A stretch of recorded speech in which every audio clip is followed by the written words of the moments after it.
Napadasal na lang ang lahat sa nangyari sa player ng Utah Jazz force injury sa NBA.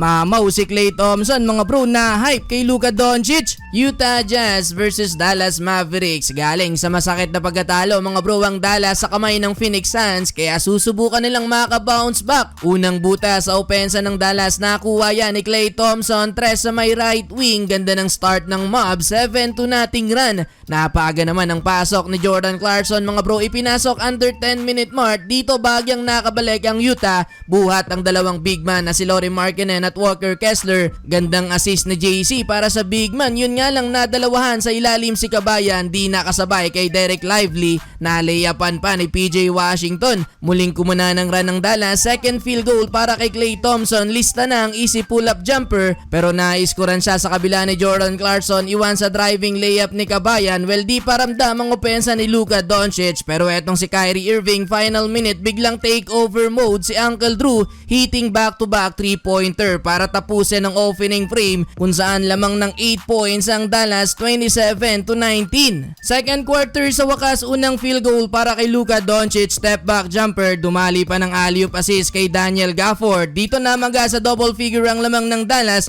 pero kumana ng 6-0 run ng Utah kaya naibaba ulit yan sa 4. Pero Klay Thompson tinapos ang run ng Jazz sa kanyang driving floater, nasundan pa yan ng dunk ni Derek Lively. Solid first up na para sa backup big man ng Dallas, 8 points off the bench plus may 2 blocks pa nakasama yan, under 3 minutes. In control pa din sa laban ng Dallas, another basket for Luka and Kyrie. Pumahabol pa ng huling 3 si Klay Thompson na so far meron ng 10 points, 49-43 halftime. Entering the third quarter, 3 ulit ni Klay Thompson na naging panimulang opensa ng Dallas, bumalik sa double digit ang lamang ng Mavericks mga bro. Mainit na din si Kyrie Irving, timeout ng Utah Jazz. Umabot sa 13 points ang biggest lead ng home team. Alat mga bro si Jordan Clarkson, di makabuta sa opensa, under 4 minute pa ng quarter nang makapagtala ulit ng field goal si JC. Kaso agad na binurayan ng Dallas mula sa dunk ni Lively at pull-up jumper naman ni Kyrie. Nagpaulan pa ng 3 sa dulo mga bro si Spencer Dinwiddie kaya natapos ang third quarter lamang ng 12 points ang Dallas, 82-70. Pero eto mga bro, halfway mark, grabe ang nangyari sa player ng Utah Jazz. Isa na ata to sa worst injury sa NBA. Nabalian ng paa ang player ng Utah Jazz. Di magandang ipakita sa video mga bro dahil talagang nakakapanlumo ang nangyari. Well, fourth and final quarter, di maibaba ng Utah Jazz sa single digit ang lamang ng Dallas. Takeover mode na din si Klay Thompson, 5 straight points under 6 minute mark matapos ang assist na to sa kanya ni Luka Doncic. Pang-apat na 3 na para kay Thompson. Sumubok kumabol ang Utah Jazz mga bro hanggang dulo, yun nga lang kinapos sila at panalo pa din sa dulo ang Dallas Mavericks sa likod ng 20-point game ni Klay Thompson.